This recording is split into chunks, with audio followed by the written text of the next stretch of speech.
बहराइच निजी कार्यक्रम में शिरकत करने जनपद बहराइच पहुंचे सुहेलदेव। भारतीय समाज पार्टी के राष्ट्रीय अध्यक्ष ओम प्रकाश राजभर ने कहा कि अखिलेश यादव मुसलमानों के भीतर नफरत फैला रहे हैं, इसीलिए उनकी पार्टी लगातार गर्त में जा रही।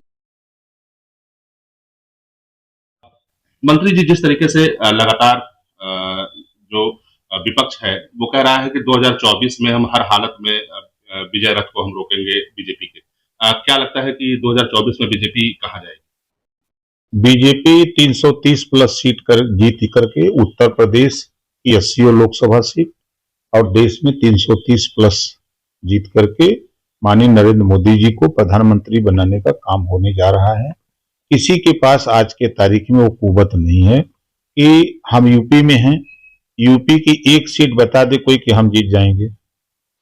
ये विपक्ष के लोग सिर्फ गुमराह करने की बात कर रहे हैं और अलग अलग लड़ना है। केसीआर जी आवे, चाहे ममता जी आवे, चाहे लालू जी आवे, यूपी में क्या कर सकते हैं?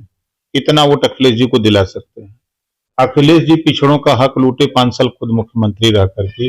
नाई, गोणपाल, प्रजापति, बिंद के वटमला, निषाद चौहान, राजभर, आरक, अर्कबंशी, बंजारा, बहेलिया, कंगार, इसको तो इन्होंने धोखा दिया ही। मुसलमानों को धोखा दिया, सिर्फ नफरत दिया। उनके साथ है कौन? कोई है नहीं उनके साथ। वो सिर्फ बोलने के अलावा उनके पास कुछ है नहीं। वो अपने पिछले इतिहास की तरफ चले जाएं, वो अपने नेतृत्व में 17 हारे, 19 हारे, 22 हारे, 24 हारेंगे। कांग्रेस ये कह रही है कि हम नागपुर से यानी आरएसएस के गढ़ से हम अपना प्रचार शुरू करेंगे 2024 और शायद 28 दिसंबर को करने भी जा रही है। वो कहीं से रहें, विपक्ष में बैठने लायक बने रहें, बस इतना वो काम करें, ज्यादा मैं बोल।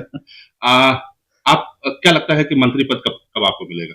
जिस दिन विस्तार होगा उस दिन ओम प्रकाश राजभर शपथ लेगा।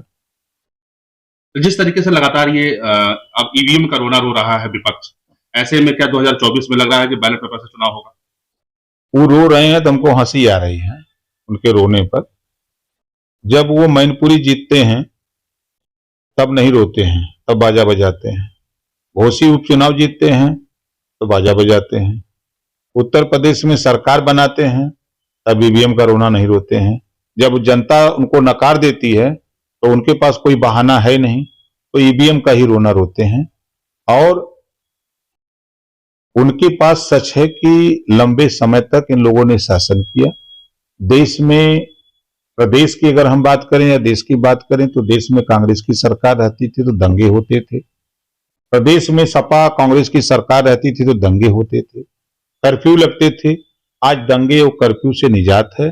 आज उत्तर प्रदेश में योगी आदित्यनाथ जी के नेतृत्व में एक भी दंगे नहीं हुए हैं। छिटपुट घटनाएं तो होती रहेंगी। तो इससे विपक्ष के लोग परेशान हैं कि दंगे नहीं होंगे तो मुसलमान हमारे साथ नहीं आएगा, तो हमारी पार्टी कैसे चलेगी, इसको लेके विपक्ष परेशान है। संसद में जो हुआ बड़ा ही शर्मनाक हुआ कि जिस तरीके से इतनी सुरक्षा का दावा करती है बीजेपी और संसद जैसे जगह में मान लीजिए कि अगर जिस तरीके से लोग घुस जाते हैं, क्या इसको किस नजर से देखते हैं? देखिए, जो चूक हुई है, हम ऐसी घटना नहीं होनी चाहिए, ये बड़ी चूक है।